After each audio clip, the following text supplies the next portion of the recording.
Good evening. We are joined by Vitality, who are coming off of their match against T1. We'll begin with questions from the remote media and then move to any in-house questions. Pedro, would you like to ask the first question?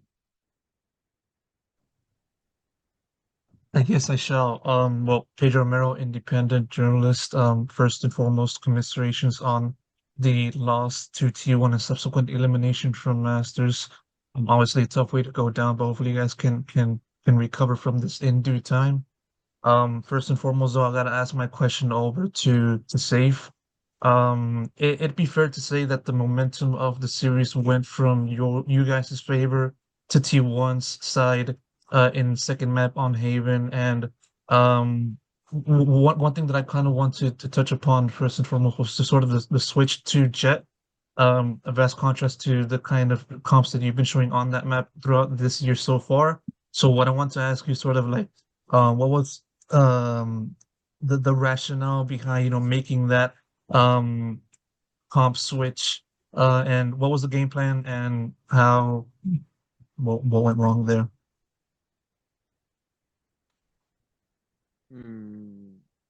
Game plan.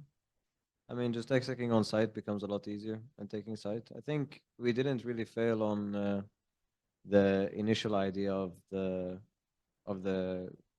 comp. I think it's just we played our fundamental pretty bad, and that's it. I don't think idea is it's really easy to execute with it and get site, and you double dive, and it becomes really annoying, which worked most of the time. It's just snowballed in the opposite because of other things, and yeah, it's not really a comp thing, but that's the idea with the comp at least.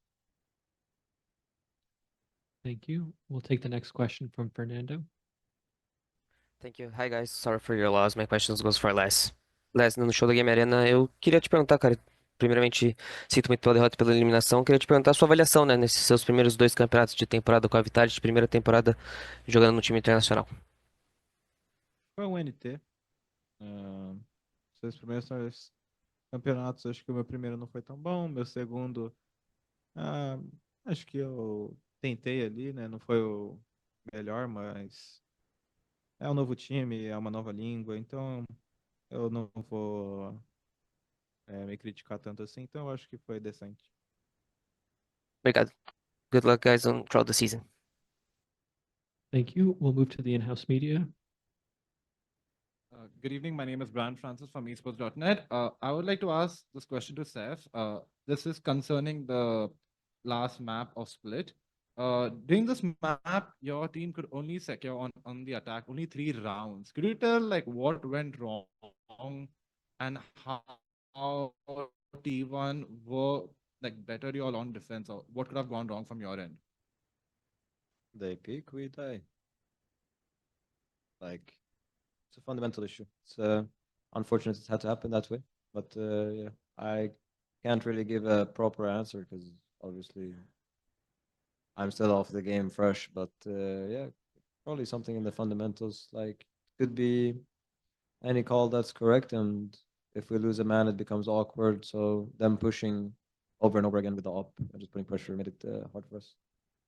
Thank you so much for your answer and all the best for stage 1. Thank you. We'll go to Arnab next. Hey guys, likewise commiseration on the loss, but really great showing in the first international tournament. My question goes to Safe, and if we did want to add on it. Yesterday I asked about the double duelist comp you guys brought in Haven, but you guys lagged in that map. Do you think, given that teams have already seen your structure during the kickoff with the double duelist composition, it wasn't as surprising as your any other composition would have been? I mean, yeah, maybe it's not surprising. It's definitely different to play against compared to the ISO, but I don't think it mattered that much. I think there's a lot of changes we could have made that we didn't, and that's about it. I think it's a different thing to play against, though. Just one agent can change a lot. So, yeah. Any comments on that? No, I think different double initiator, double controller, double duelist, like they all have different styles, right? And I think at this day and age, T1 they have a great coach. They have a great understanding of the game, and I think it's just who can play it better, who can play the fundamentals correct, and we have talented players.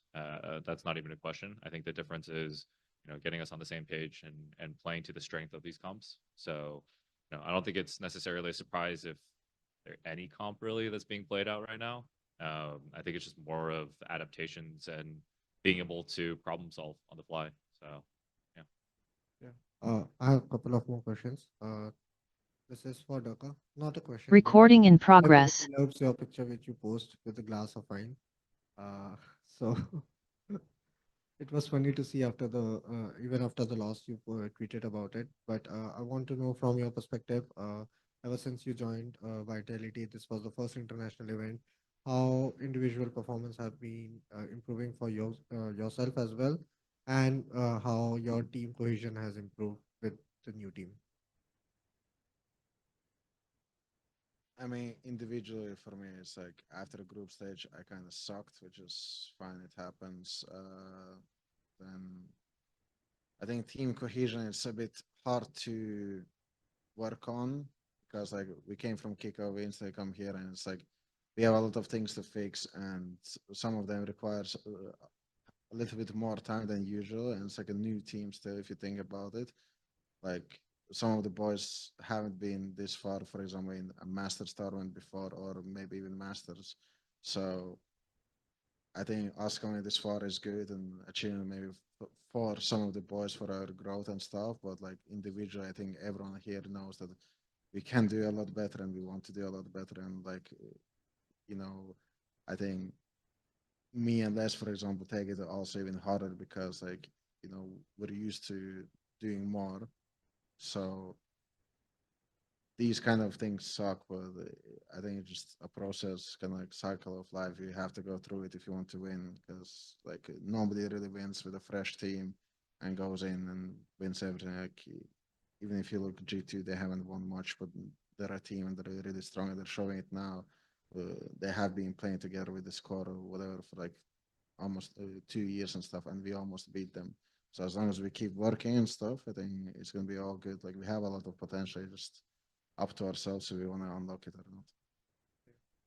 Agreed. Thank you. My second another question would be for Coach Poided. In a couple of days, we'll be seeing the new agent. Everybody is saying it's a duelist. So if it's a duelist, can we see Durka on that? Because given that the like Teho was introduced and he was immediately playable in the current meta, and he's one of the most picked agents in this tournament as well. So you as a coach, how do you see upcoming stage one? And will you be trying new stuff and experimenting with the new agent? I think the best answer is we're going to be experimenting with a lot, not necessarily just the new agent, but also, just different compositions in general. I think our team is talented enough to understand the fundamentals with like quote unquote the old meta comps, but also this team here is really quick to adjust. I think Safe at the helm of IGL, it's insane that his creativity and thought process, and he's able to kind of see new agents and maps in different ways and different perspectives than anyone I've worked with beforehand. And so whether it's a new agent, whether it's Tejo integrations, whatever it is, I think we're definitely going to be testing the waters. So we're definitely going to be a creative team out there. Thank you guys, and best of luck for stage one. Hope to see you in Masters Toronto as well. Appreciate you. Thank you. We had a couple more questions come in from the remote media. We'll go next to Miguel. Hi, thank you. Miguel Soriano from Sons of KS.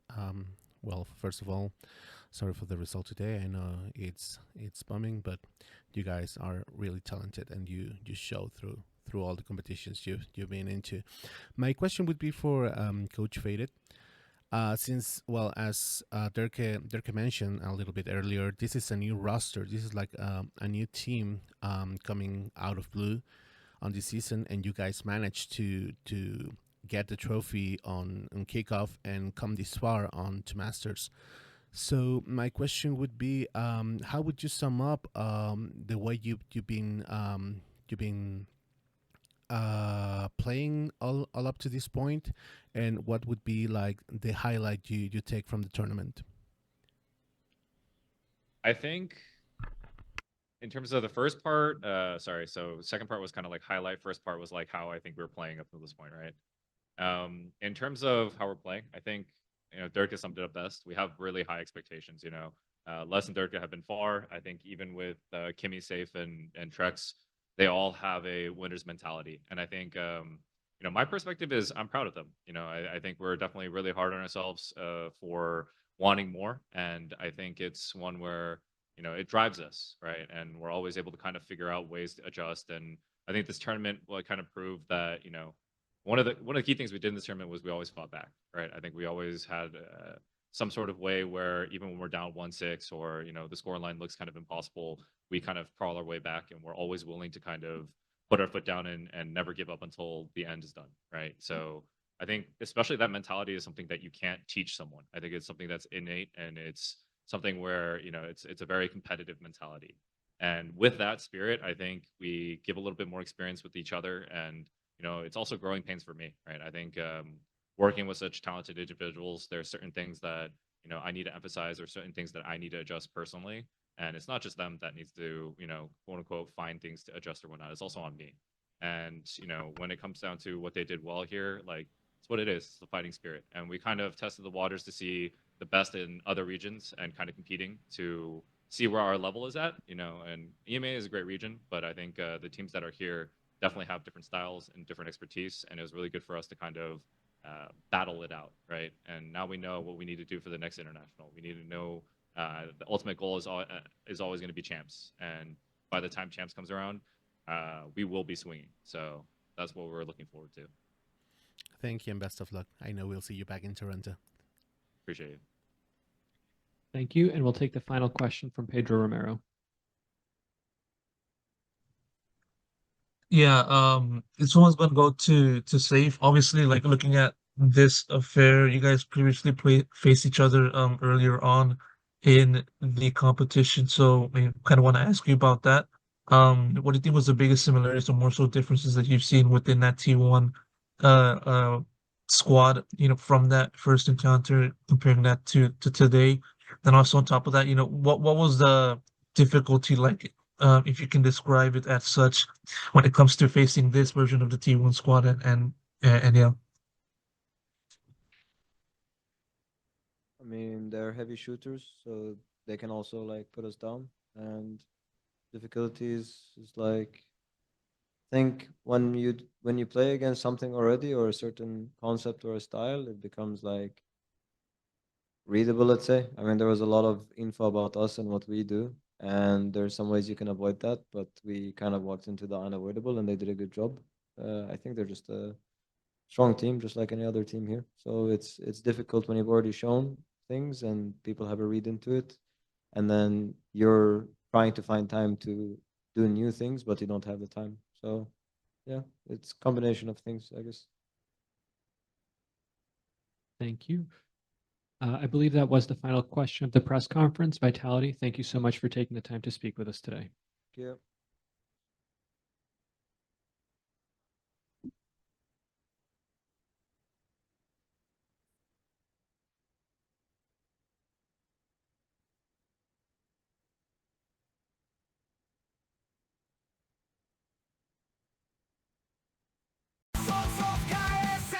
Vamos a luchar, con nuestras fechas la victoria.